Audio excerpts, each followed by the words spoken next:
We're live. Hola Madridistas, and welcome back to another episode of Let's Be Real podcast. Um, where should I begin? Bilbao was a team that promised so much, especially if you're a neutral. But for us, it's job done like usual. Um, it's been the case for the past seven, 7 years, 8 years. Like I guess the last result they got um, against us in La Liga was in March of 2015 or something. So it's been a long, long time coming for Bilbao. But you know the game against Bilbao usually how it pans out. It's never easy. They make it as difficult as possible.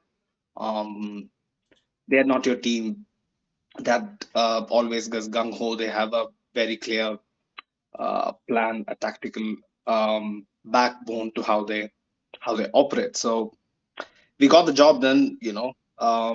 Much needed bounce back to form, should I say? But before we really get into it, welcome the esteemed panel, Jacob and Doris. Usual suspects. How are you guys feeling, man?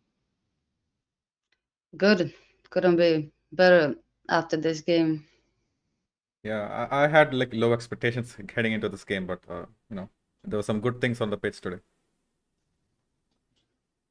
Fair enough, because it was 2 to 3 weeks of an absolute lull, in terms of where we were going, how stagnant we looked for large parts post World Cup. So this is a much needed turn of fate, to be honest, because um, even the last game, like football is simple, man. Like 22, 22 players chasing the ball, but you need some sort of divine intervention. On most occasions, like you need a hand of luck to actually get something out of the game, and even tonight, like we got that.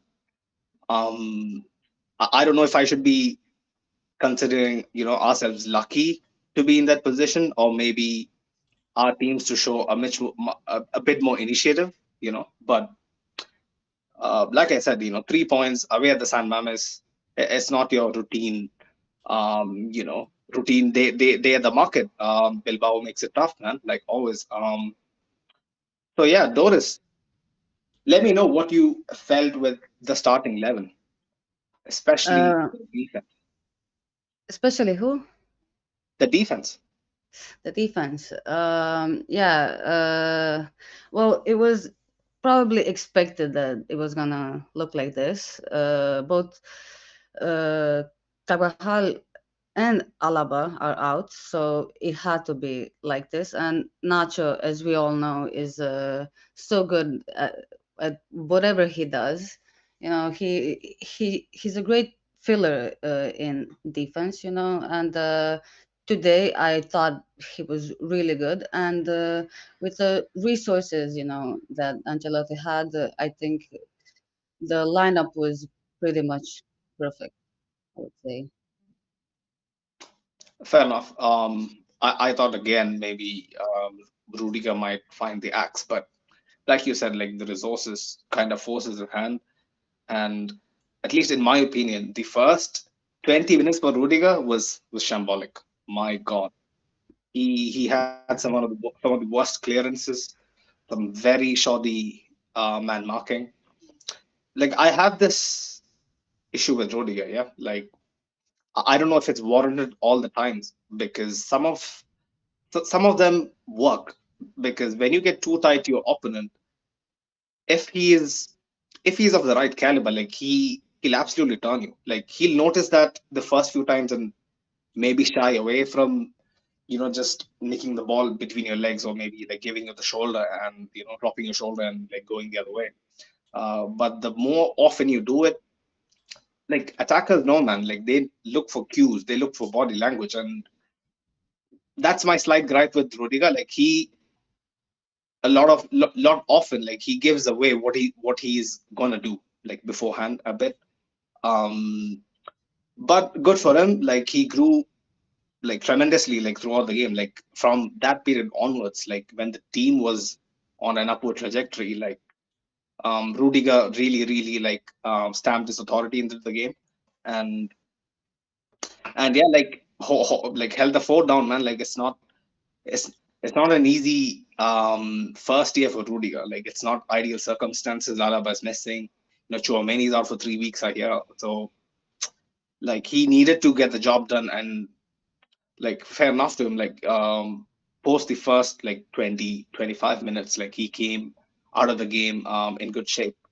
Militao, on the other hand, like has been like highly rated, like highly praised, highly loaded for his consistency. Like over the past 2 months or so, like Jacob, at least for me, I see some clear flaws in Militao's game. Like he gets found out like more than on a couple of occasions, like every other game, but somehow he manages to like get away with it. Like, can you enlighten us behind how does he pull this juju every now and then?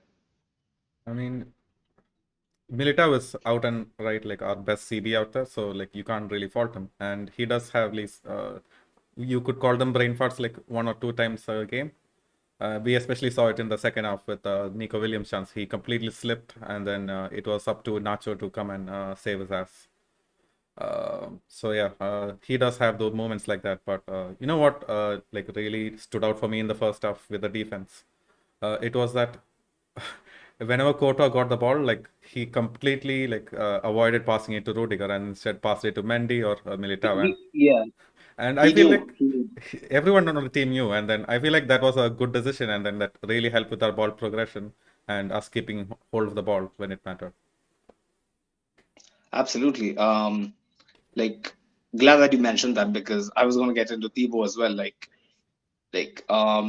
People often underplay like how much Thibaut reads the game. Like he read the temperature at San Mames. He said on more than one occasion that I'm not gonna pass it out of the back. I'm just gonna boot it. Like there was like at least three occasions that I saw that like I'm not gonna take the risk. Just gonna like boot it out of like out of bounds to safety.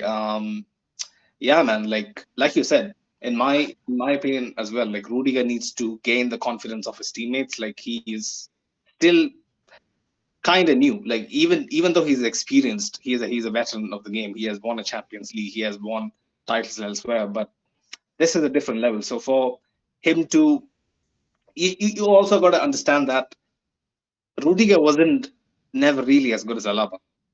He never was.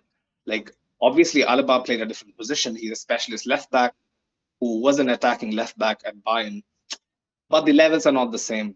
Unfortunately, like when you saw Alaba, like just completely get integrated with the team like last season, like it was like a perfect fit, like a perfect glove fit, like how Alaba got into the team and whatnot. But Rudiger, it's gonna take a transition period for him.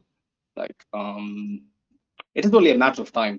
Once the Champions League rolls on, like it'll be a different kettle of fish. It'll be a different tone to how we go about the season. But this is a good feeling out period. This is a good feeling out period. Yeah, Nacho, like Doris said, phenomenal, phenomenal. Like wherever you deploy him, like you get that instant impact. Like whenever you need a patchwork in your defense, Nacho steps up. Like Doris, like you can't never really go wrong with this guy. Yeah, how many times has he been there for us? I mean, he's probably maybe not in money, but he's definitely one of our most valuable players. And I'm gonna be really sad if he decides to go. And tonight he proved himself yet again. Yeah, like wherever you put him, he just fills that role almost perfectly, if not perfectly. And he's not Danny, but really he played the role of a right back really, really good. So props to him. And I know that he will always want to start, and be one of the main players. And sometimes I feel for him, because I feel like he could do it, and he's really underrated. And he's really, really good at defense, obviously. And he proved today that, Nacho has this Nacho has this reading of the game that is so underrated. yeah, Like the amount of times uh, he had like last ditch tackles, this let alone in the first half, like it yeah. was crazy. Sometimes he criticized that he's too defensive, maybe, but today he showed that he's really dangerous in the offense, and he did well stopping their attacks, upfield, and far away from our goal. And really, it He should was have had he should have had capability. 3 10 assists, like for the Benzema one, like where he kind of shot, but it got deflected. Yeah, Also should have had a goal, which got cleared twice. You know, um, Nacho is seriously, making a case. Like always, you like fans out of Real Madrid, like outside Real Madrid, like they ask you like, what does Nacho bring to the table? Like, how does he manage to find himself in so many uh, exemplary squads, like all throughout, like these glorious years, especially during the three-peat and whatnot. This is what he does. He makes a case. He makes a case for himself, like more often than not. Like he puts it out there that no matter who is ahead of him, like he has a strong case for like either benching them or in some way contributing to the team. I mean, Likewise, like Lolol in the comments says Nacho might bench Carvajal at this rate. Facts, like Carvajal has been having another one of those slow start to the season. Like whenever you look at the right hand side, like Carvajal gets skinned so many times. Like he more than always like copes up by producing it at the other end, but Carvajal looking shaky. So you never know. You never know. This season is long. We are only kind of at halfway point, so there's still a lot to play for.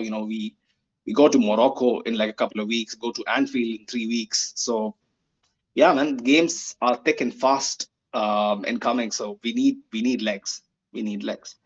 Um, Carlo, Carlo in the pre-match, he said, when asked about how mature the squad is, and like how it can maybe cope with the pressure that's being put on them, missing players, like a test of character. He said, "My boys are history makers," and although that midfield that he put out there tonight might not be eye catchy, might not be the gala midfield that everyone hopes for, at least yet. It has potential, but it kind of dealt with what it had to come up against pretty well. Like I was kind of annoyed with the opening like 20 minutes, like I mentioned in the chat, like where I thought like our midfield didn't have any sort of control.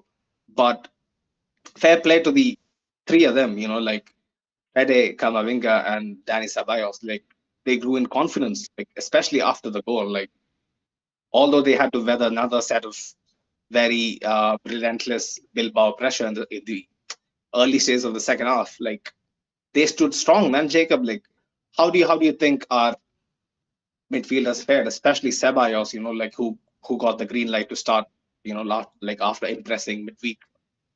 yeah, Ceballos had a well-deserved start, and like I see a lot of comments on Twitter saying, "Hey, the 20 minutes, like you said, like it was really horrible." But I'm gonna ask, like, will having Toni Kroos and Modric over there in the first 20 minutes make a difference? I don't think so. Yeah, It's not going to. it's I not gonna agree. make a I agree. difference because Bilbao, like their game plan. When they're fresh, when they have fresh legs, like pretty much no team can't have control in that part of the midfield. And They're like, they're one of the press kings of Europe. Like like Vishal was reminding me, like especially during the preview, like how impressive they are. Like their press triggers especially are very very impressive. How the wide men like kind of converge on people like Nico, especially. I was very impressed. exactly, and once we calmed the game down, like these three players, Mm. they took the game by the scruff of the neck. Especially Ceballos in the first half, he was really good. He was very tenacity. He Had had good 80 plus tenacity. minutes, yeah, tonight. Yeah. Yeah, absolutely. And he did fade towards the end of the match because he was running a lot. Probably Camavinga had the most well-rounded performance. And, Fede does as Fede does. He does prop up in these moments, but he does go missing sometimes. Mm, yeah, Fede.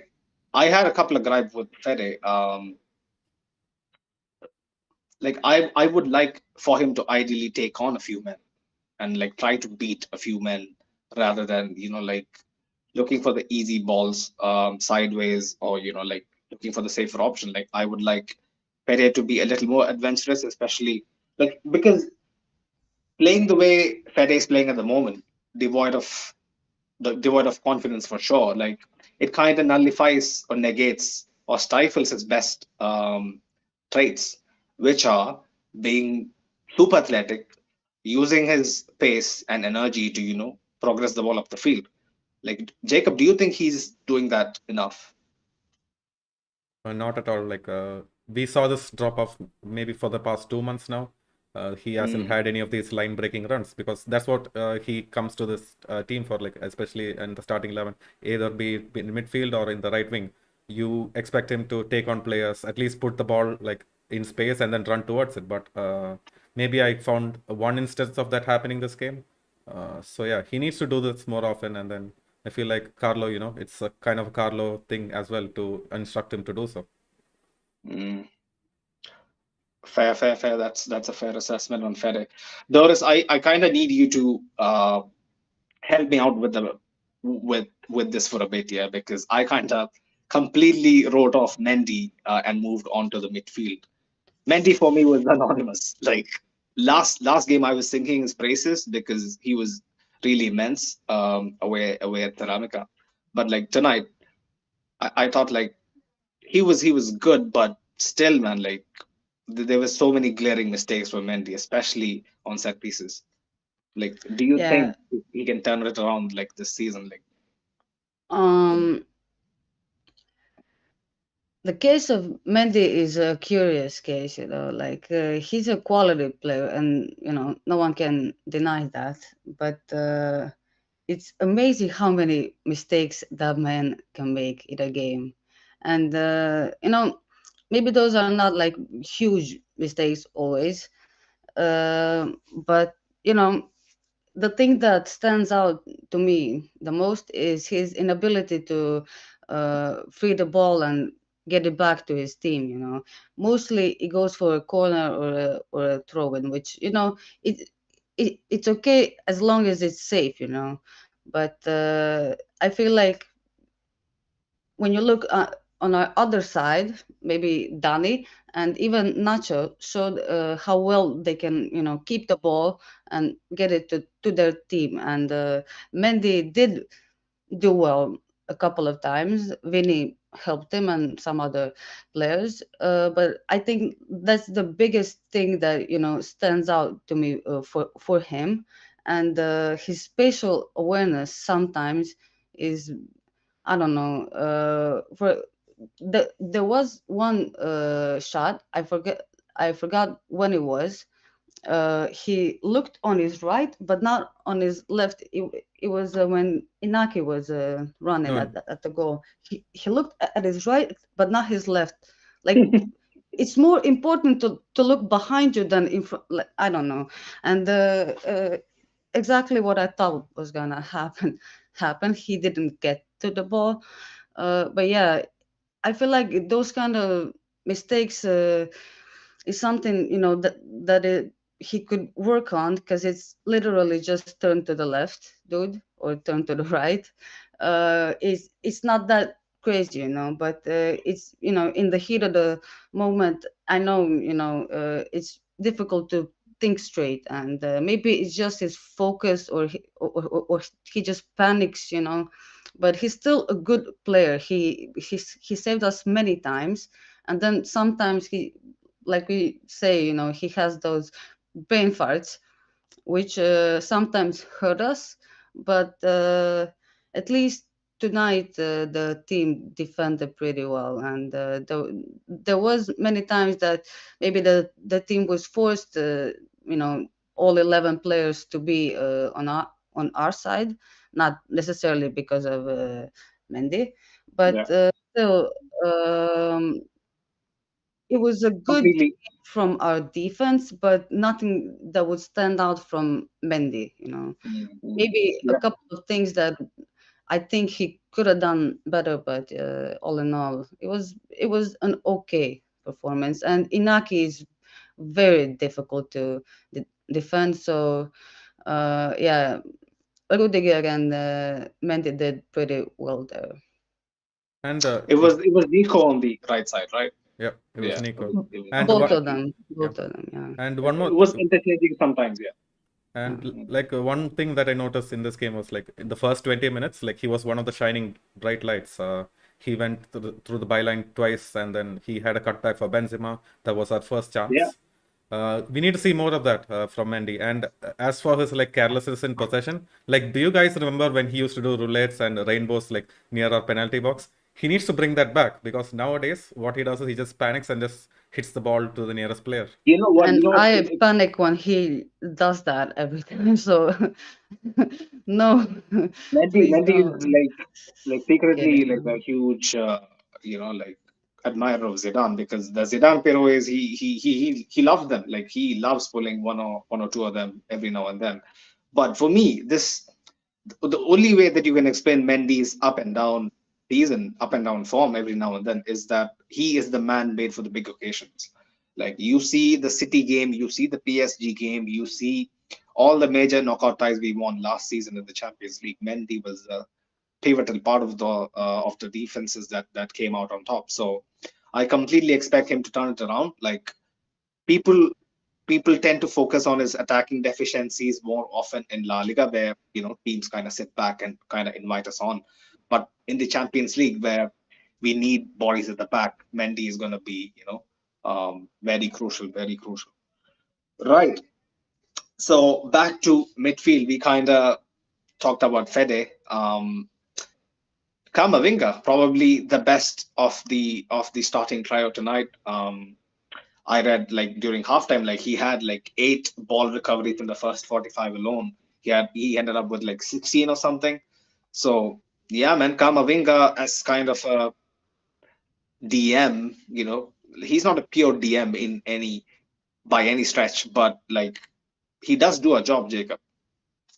Well, he wasn't like you said, it wasn't a pure DM, and even though like we lined up as a 4-3-3, in Mhm. most parts of the game, like it was Fede It on the was a right wing. 4-4-2. It was a Yeah, 4-2-3-1 basically. It was a double 4-3-1. pivot. Yeah. Yeah, it was a double Mhm. pivot of Ceballos and Camavinga, and I feel But like I that. saw I saw so many two banks of four. Yeah, I definitely. was seeing so many two banks of four, especially the last 30 minutes where we kind of thought, we can't let Bilbao have a sniff. But yeah, go on. Oh man, the last 20 minutes it looks like yeah, all back in defense. But yeah, like especially in the first half, it was pretty much a 4-2-3-1.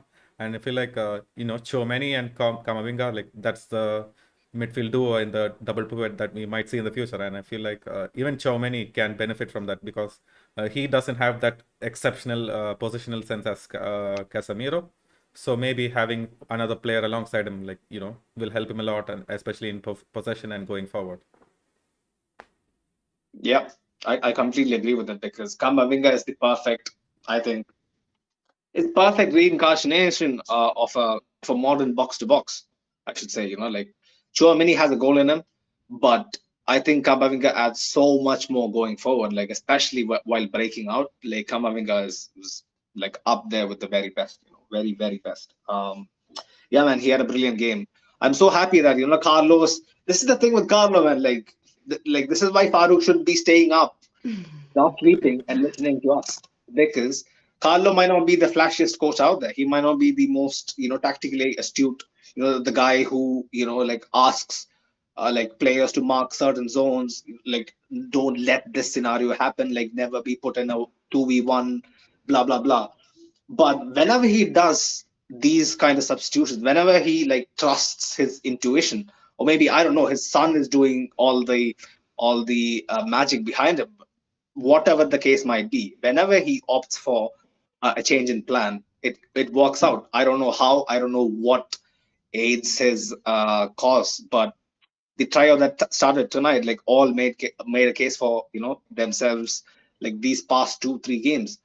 Um, like barring Fede, who has been like more than often like kind of a constant, like Kamavinga and Ceballos like definitely had a point to prove. Like they wanted to kind of capitalize on this very very rare opportunity, because it's not every day that like Toni Kroos and Modric aren't chosen to actually go away to San Mames. So yeah, man, like they made the best out of what opportunity they got. I feel like Ceballos, like Jacob was mentioning, like how incredible he was. Like whenever I see Ceballos, like I tend to watch him closely, because I used to criticize him a bit, especially when I used to watch him at Arsenal. Like he wasn't, although Arsenal wasn't a great team, like he wasn't nothing special. So now I feel like, especially after last season, that he has that trophy in his belt. It might not be like a heavy one, like where he contributed to it like heavily, but he was a huge part in how we kind of brought him on to see off games, like how he kind of helped us like shore up stuff in the latter stages of the game. So he kind of feels a bit more involved, and you can see clearly that he has that spark of confidence. Like when, like especially for the first goal, like how he makes that pass perfectly to the right hand side. Brilliant stuff, man. Brilliant stuff. I don't have enough compliments for Danny. I've always said that I'm a huge I have a huge itch for eating humble pies. So yeah, man, keep them coming, keep them coming. Like as long as our team excels, like I don't mind it. I don't mind it. Yeah, man. Moving on to the attacking trio. Um, let's start with the big man, Big Benzema. Again, like sensational, sensational. I was having my doubts, and even through that kind of iffy period where I was thinking, what, like will he be able to replicate what he did last season? He's slowly getting his shooting boots back on, you know, like 8 games in the last seven appearances. Like it's mad stuff. It's mad stuff. I think he's actually going back to his goal scoring from last year, although he's not clearly there. Like there was one instance where I think Fede like did the hard yards, like burst down the right, put the ball on the plate for him, and he couldn't control the ball. Like he completely lost the footing. Like I couldn't believe my eyes, because Benzema never takes a touch like that, where he, like the ball bounces off like 3 4 yards from his body. But the goal was sublime. The Danesque out of the sky, like first time finish, bottom corner. Like Unai Simon was a spectator, Doris. Excuse me? Unai Simon was a spectator. Yeah, Who was the goalkeeper I was just can watching instead of the finish. oh Jacob, Jacob, for the Jacob needs to first remind goal. who the Bilbao goalkeeper is, Doris. Is that the case? Simon, no, I couldn't hear you. Oh, really? Yeah, My bad. Jacob, am I audible? Yeah, perfect. Wonderful. You, I am, right? Fair. yeah. For the first goal, yeah, amazing from Karim, of course. I did not expect it at all, and I don't think anyone did. It was with his weak foot, and I think for both goals, Simon could have done better, especially for the second goal. But both of those goals were pretty good. So, I don't uh, think he could have done anything about either goals, man. Just nah, you don't. for the second goal, it was near post, How and many times it throughout the game bounced. have you said when It Cruz is was because attempting of the to? bounce. It was because of the bounce for the second But goal, how and many even how many times have we said about opposition keepers when Cruz is taking a long shot? Like oh they no, should have done better. I'm not, I'm not taking away from them. I'm just saying he could have done better. Not that he would have saved it, Oh, but Well, then it for doesn't the matter. exactly, but because for the second goal, as we all know, it's Tony, and even this shot, it was pretty difficult because it was behind him, and Benzema's goal was better than Tony's, man. Like oh I yeah, can't definitely, like a like a left by a footed large margin. volley, definitely, yeah. Um, both goals were really good, and Karim got man of the match for that goal.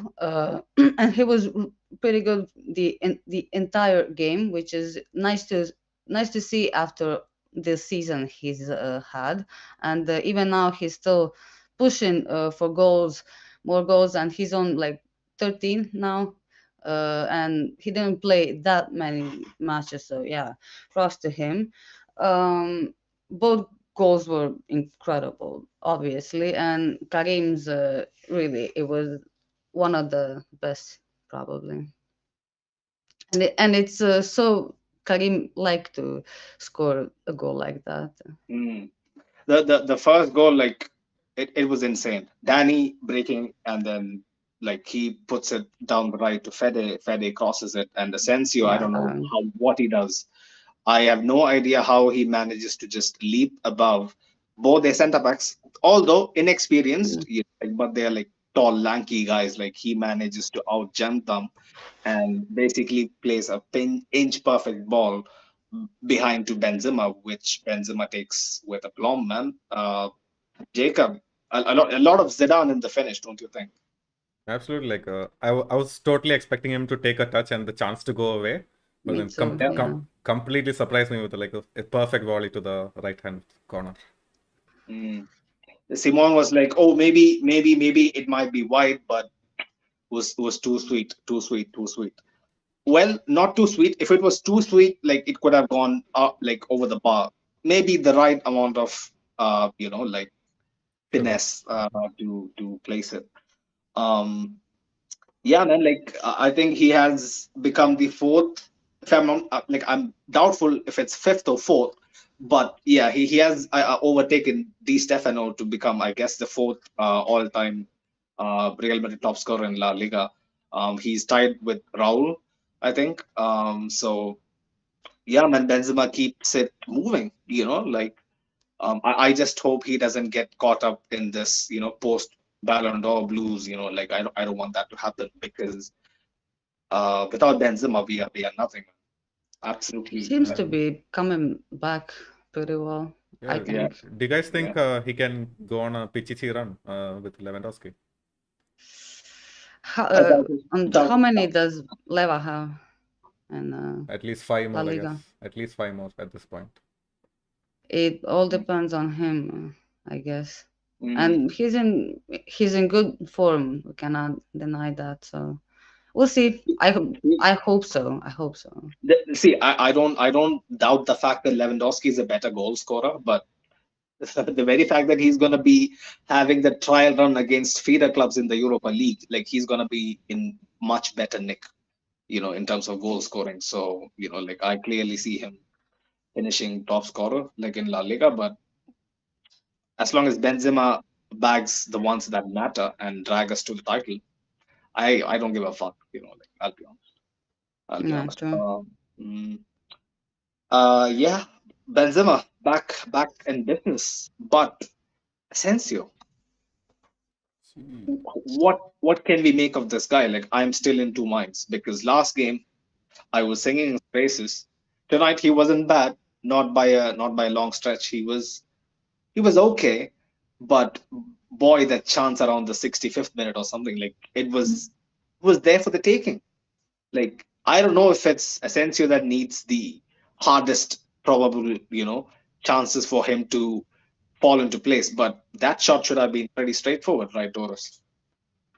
Yeah, I guess so. And Ancelotti's reaction said it all. Mm. Um, I think he was better than okay. Um, Even last game he was a game changer, and this game I think he did really well.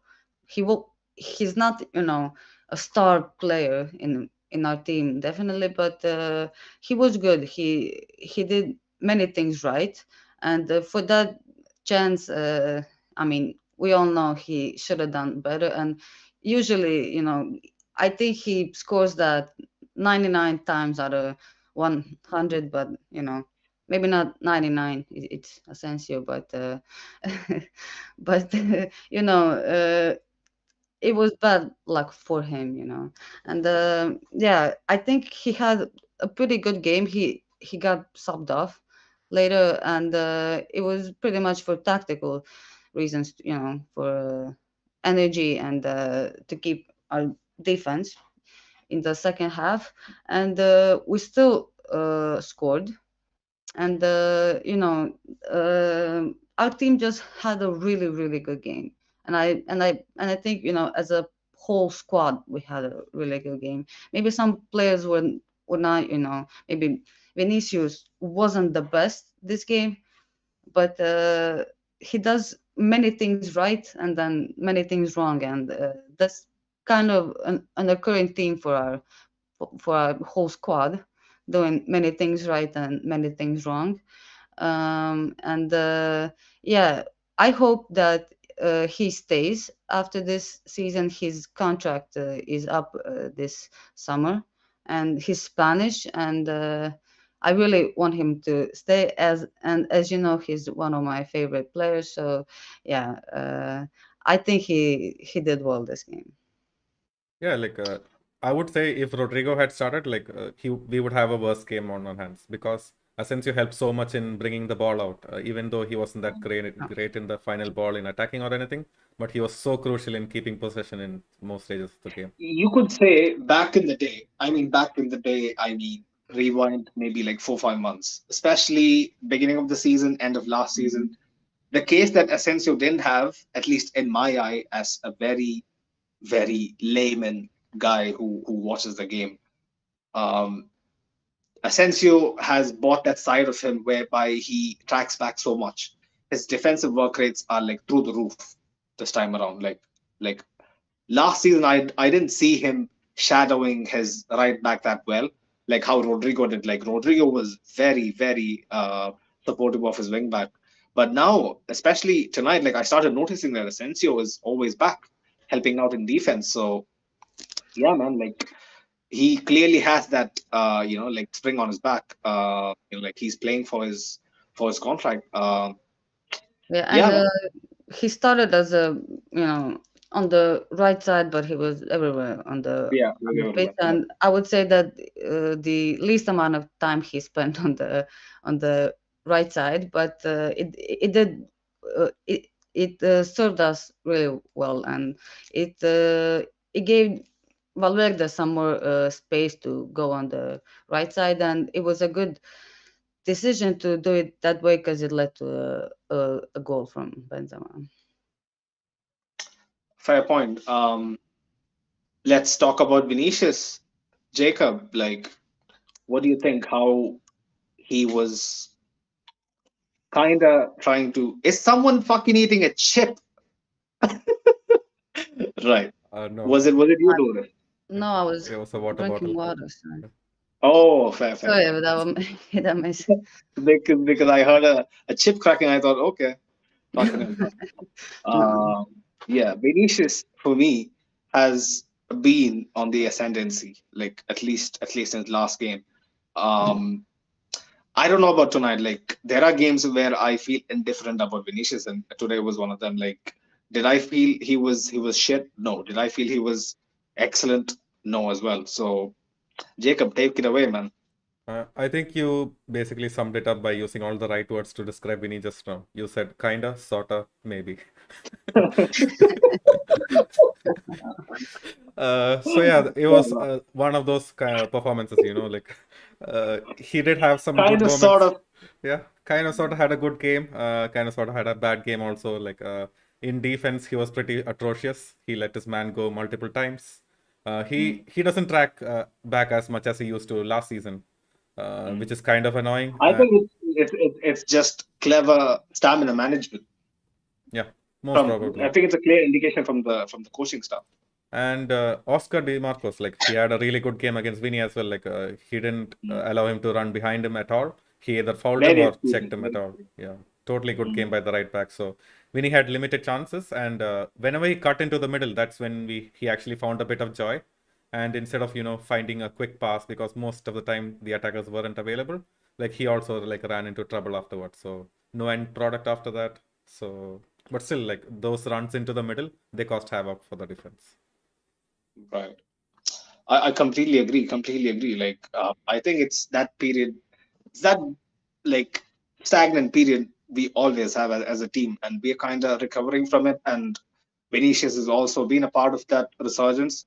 And he's still not at his peak yet. At least for this season, he's trying to get there. And like this is all part of the conditioning process. Like to get these players back in peak fitness, because like all these players, like with or like without the national team, they have played like a lot of football, man, and they're going to be playing a lot of football. So I can understand why Vinicius might be given a little more leeway to not defend as much. But I hope like he kind of, like I said in the last post match, that he goes back to square one, goes back to basics, and look at clips of what he did last season that worked out so well for him. Keeping it simple, keeping it on point without, like taking an extra touch, like trying to beat an extra man. Vinicius works when he's direct. Like you can see him when, like if I'm a defender on any level of professional football, like I don't want Vinicius running at me. Like like for me, I would rather ask my centre back to defend that, rather than committing it to myself. So Vinicius need to just go back to basics. But yeah, as of this moment, he's doing what needs to be done to help the team, and I'm all for it. Like I'm completely all for it. Like as long as the team wins and he has like an okayish game, I'm happy. Um, I'm extremely happy. I mean, Yeah. so many times this game you saw how much space Vinicius had just because he didn't track back. I mean, there Mm, were so many counter attacks that he started because he was free, because yeah. he wasn't tracking back, and most of them were on the left side as they always are. So you know I think his defensive skills this season are great, but his offensive skills are kind of lacking. And like we talk about that a lot on this podcast. I feel like it's something that defenders have learned how to play against him. They watch him every week in La Liga play, and they know what he's gonna do, and it is kind of predictable. Fair on him. To be fair on him, these days and all throughout probably 2010s, there is extensive video footage out there of what Vinicius does. So it's like you said, it's becoming predictable because people know exactly what he's going to do. Yeah, And yeah, for Cristiano, people knew what he was going to do. For Arjen Robben, people knew what he was going to do. But the thing was that they were aided by people who kind of pulled defenders for them. You know, like Vinicius doesn't have that. Let's be honest. Like even when Mendy is playing at his best version of himself, like he can't be that. So it's always in his head that, oh my god, like I've got the ball, like I need to do some sort of absolute like fucking magic to get out of the situation. Like I think that plays into his that's a conscience. very valid point about Mhm. Vinny, and I agree with you 100% on that. It's a good thing that he improved at least something this season, and as we all know, like last season, he exploded, and it was his season. But this season, like we said, everyone already knows what he's gonna do, and he panics, and it kind of looks like old Vinicius. And sometimes it feels like it's not just Vinicius that is predictable, but it's also Karim together with him. Like they're gonna play a 1-2 pass. Karim is gonna do a back heel to someone, and Vinicius is gonna run like that. That's most of our attacks these days, and I hope that he can escape from that. And usually, like he does, so many, like he tries so many times every game, and usually at least one time is gonna work. Like I said that last season also. Like he's the kind of player that just needs to keep trying and trying and trying. And Real Madrid, if they want to succeed with him and make him the star, they need to play around that. Let Mm, him try so many times. Keep the possession for him, like but as you said, like we don't have players that do that, like some other legends did. mm. But yeah, I hope that is something that can change, and it may be because we've played with Cruz and Luca for so long that we just Yeah, have a style of play that right now is implemented on the or younger players, but over time they're gonna start playing in their natural way. Like right now they are being taught to play one way, but as time goes by, everyone will start sort of develop their own style, and I definitely. Like Vinicius needs to evolve like his game a lot. Like we all can see that he doesn't get the help he deserves out wide, but he needs to like pull up a trick or two into his book because Liverpool in 3 weeks' time is going to be in a position, and Trent is going to be an opponent who has been, licking his lips. Like he has been watching him. Let me tell you, say ever since the fucking draw, like they have been, like running the tapes back to back to back. So they know what they're going to problem. face. Yeah. So we need to be careful. But before we kind of get into the subs, I would like request all of you guys in the chat to actually smash the like button and subscribe if you haven't. Like, it helps with the algorithm, and it kind of motivates us to keep this doing. Keep this going. My bad, but yeah, let's get into the subs, man. Modric for me was non-existent. Like I don't think he touched the ball for like 10 minutes straight after he came on. Torres, like if you want to take the reins for Modric.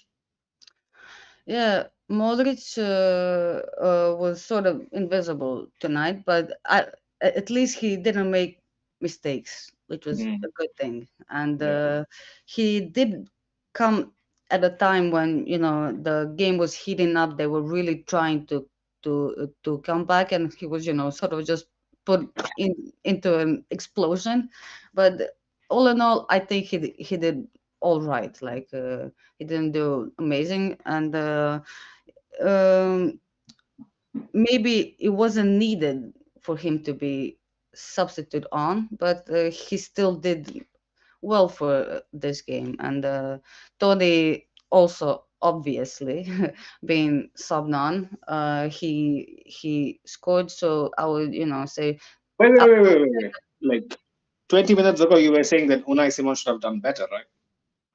no, you misunderstood me. I didn't say that he would have saved it, but totally just put his hand like this. It was in his reach. It went under his hand. Jacob, do you agree with me that like we have seen all He throughout didn't the even game, touch the ball Cruz, like at all. Cruz Not bodied even them. with his fingers. It It's was right next to it's him. it's like this party trick that Cruz does. It's like the ball moves so slowly, like it's almost a pass. But this was not actually one of those shots. This was actually pretty powerfully hit. And you always expect the keeper, hey, maybe he could have done better, but it's just the accuracy and the curve on the shot, like it's almost impossible for the keeper to get to. Yeah, I agree. It was a really good goal. Like, don't misunderstand me and just stop. Don't. Doris feels that she can hit them better. That's Yeah, where it comes from. I'm way better than Tony. You should see me play. Like so good. Absolutely, man. You should be on YouTube. Not joking. I should, yeah.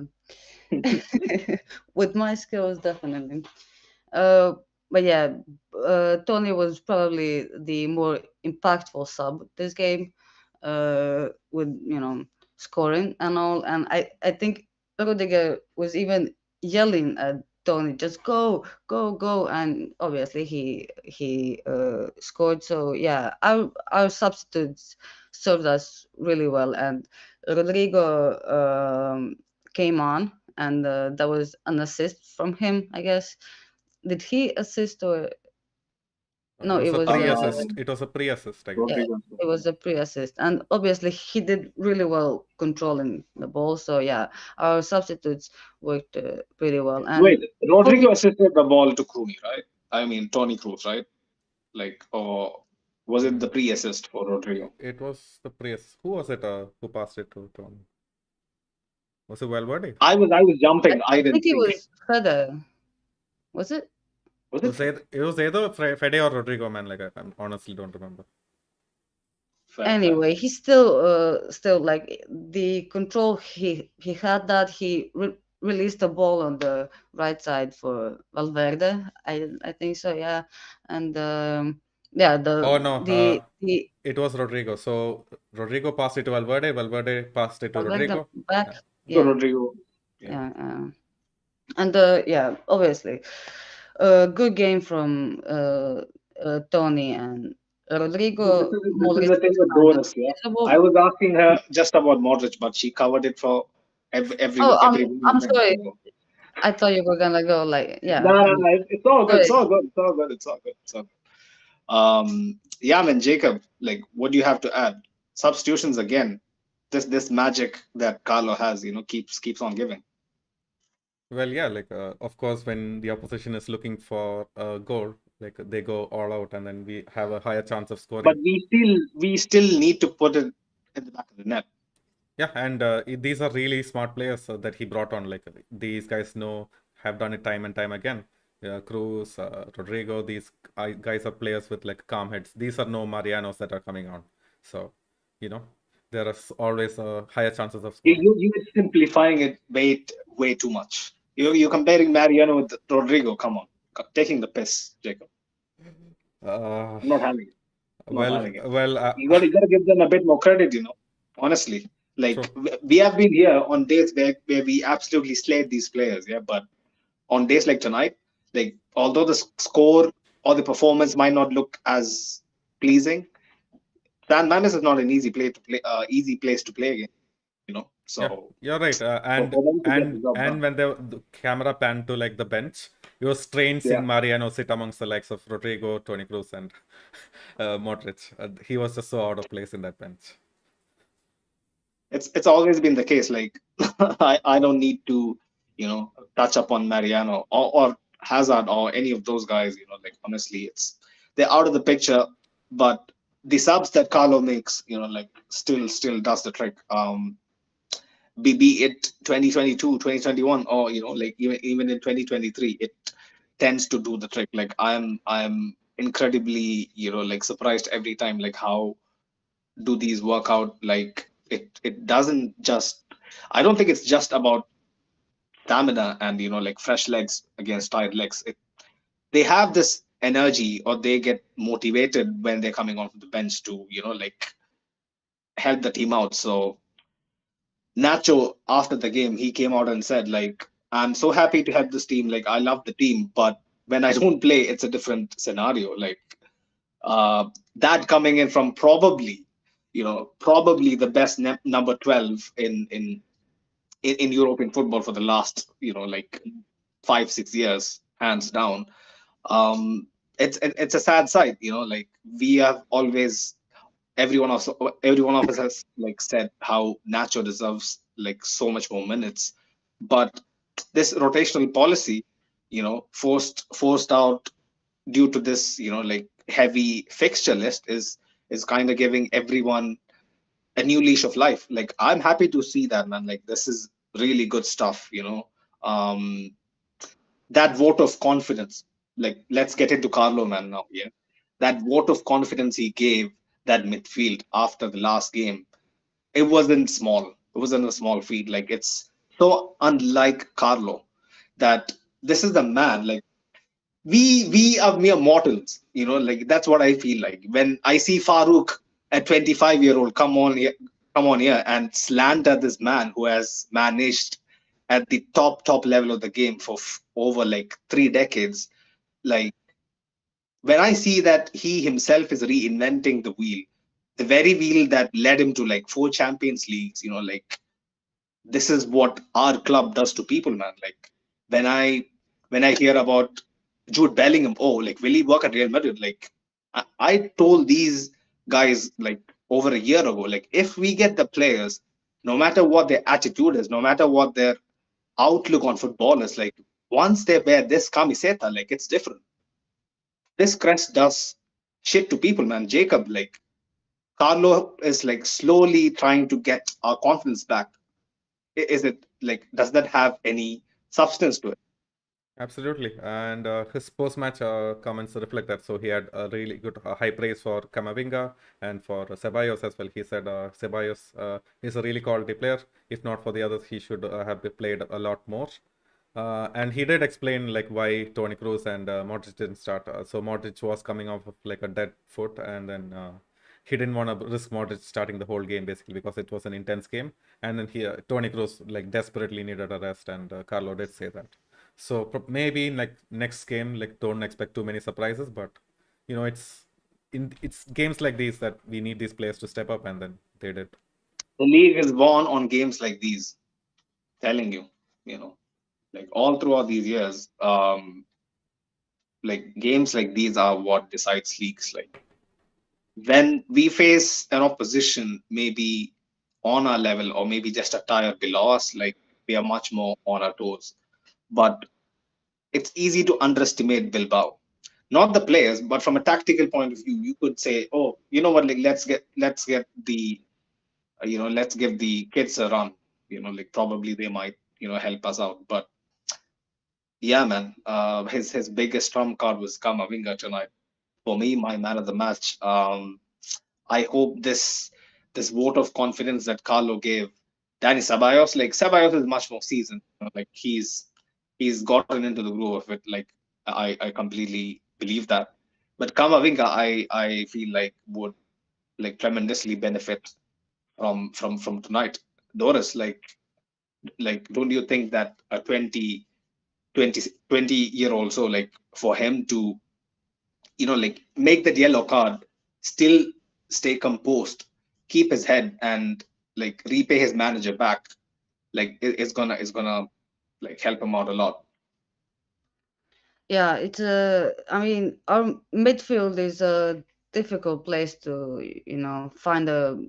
find your place, I guess, because especially now that we have a Chouameni, it's difficult for Kamavinga to get as many minutes, and he was immense tonight, and his stats prove that. I'm not sure what his stats were exactly. I think someone posted in the chat. But yeah, Kamavinga was amazing, and we often criticize him because he gets yellow cards, and he did again, which it is something that I wish that he inherited Casemiro's smile.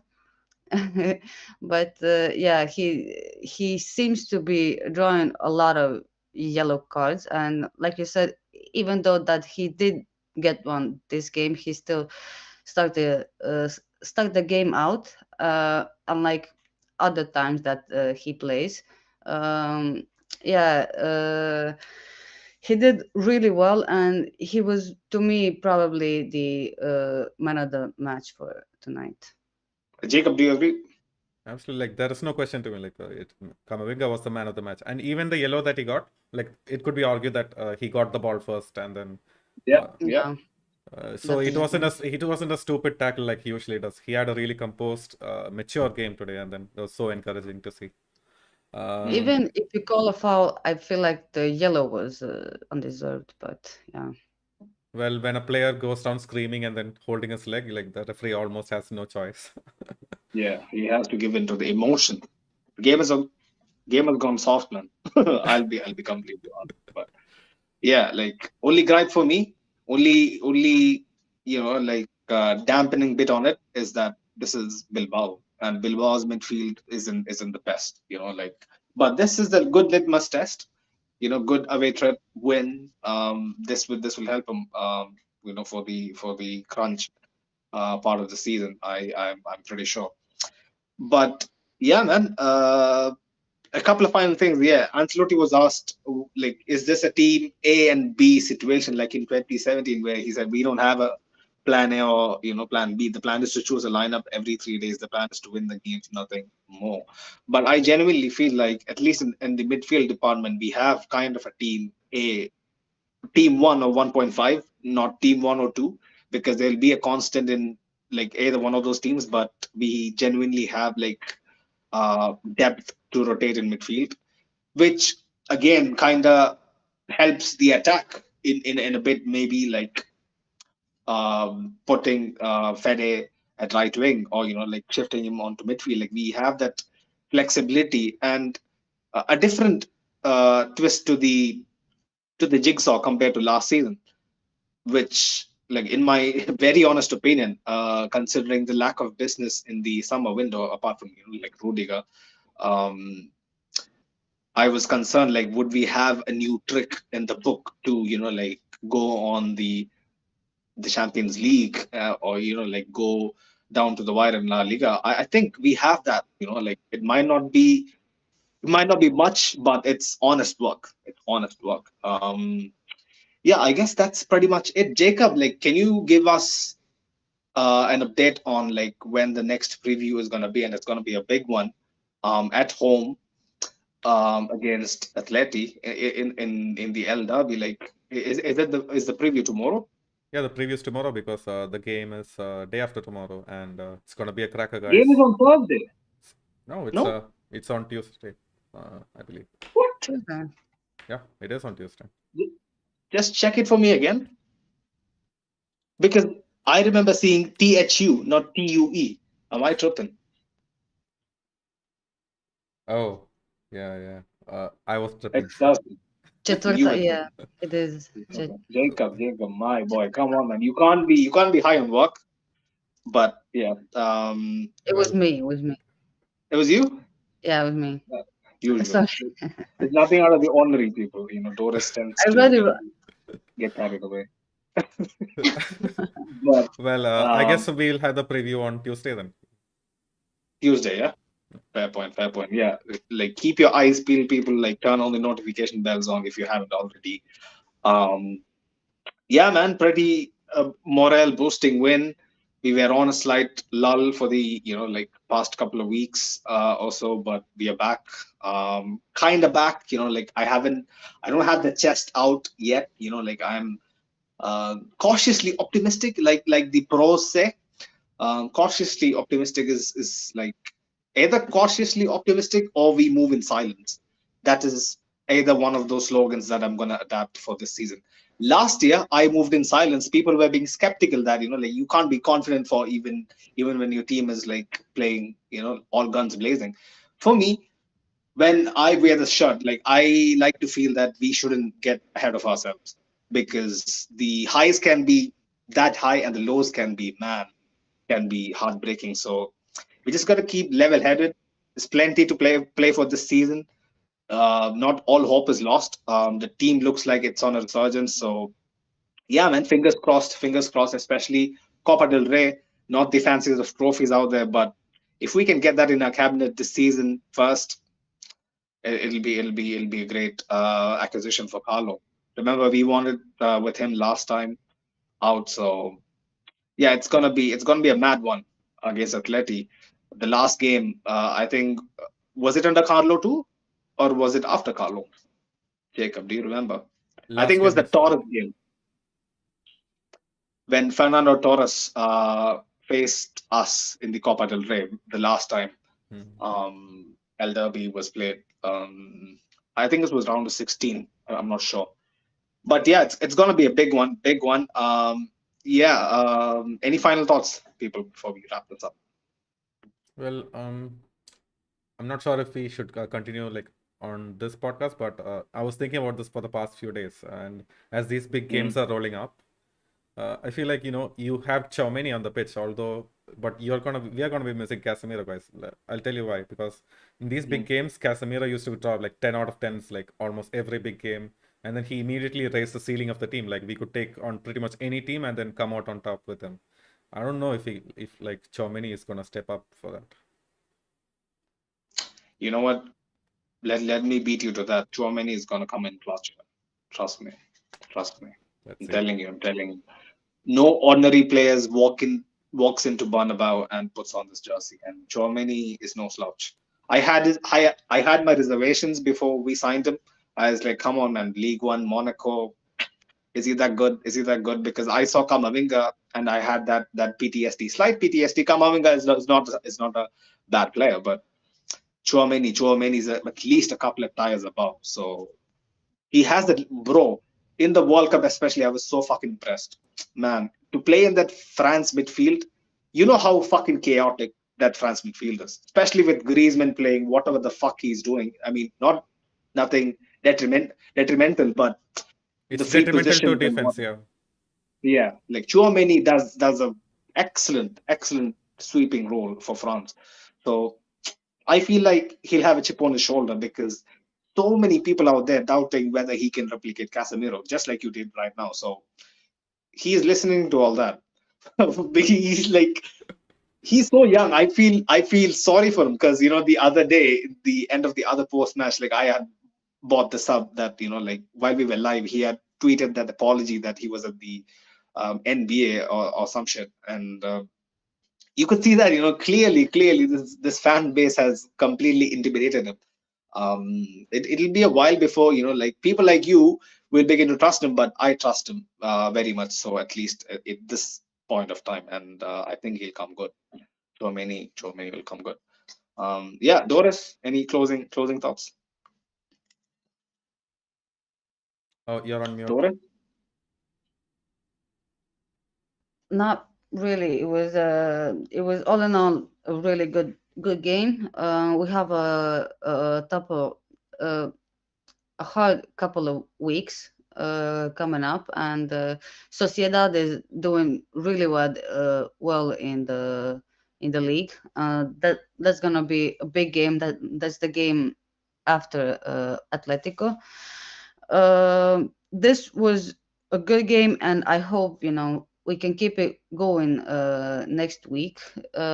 Some players will come back, so I don't know how that will affect the team, given Alaba that might be back. yeah, I don't So know how many that will injuries. Yeah. affect the team and who will play. I guess we will see. Um, there were some things about Chouameni. When we were playing Barcelona, he was in France for like Fashion Week or something, and Ancelotti wasn't really happy about it. So I Yeah. think that there are some tensions with that, but I think it will be all right. Yeah, Mm, nothing special in that. He apologized for that on Twitter yeah. or Instagram or The something. heat is on you. When you're at the cauldron, the heat is on you. Like he knows that. He knows that it is. And Chouameni consciously took this decision to come to Real Madrid. I don't think any player in the world takes that conscious decision to take that step up if you aren't ready. Chouameni is absolutely 100% ready. Yeah, I guess that's pretty much it from us. People, keep your eyes peeled on our socials for the official athletic preview. Hopefully on Tuesday. Um, yeah, this I just hope we can keep this run going and rack up some points, because 3 points behind Barcelona is not it's not the worst. It's not the worst state to be in the world. Like Lewandowski might be back in a few games, and he might start helping them even like bit more than like Barcelona doesn't need him like we need our players. We just need to keep our players fit. Like wrap them up in bubble wraps if need be. But like, yeah, man, like we need to keep these players fit and firing and move on into the crunch part of the season in good shape. Fingers crossed, man. Fingers crossed. Jean passes Hala Madrid. Hala Madrid, Jean. So until next time, peace out. Hala Madrid. A la Ala Madrid. Madrid.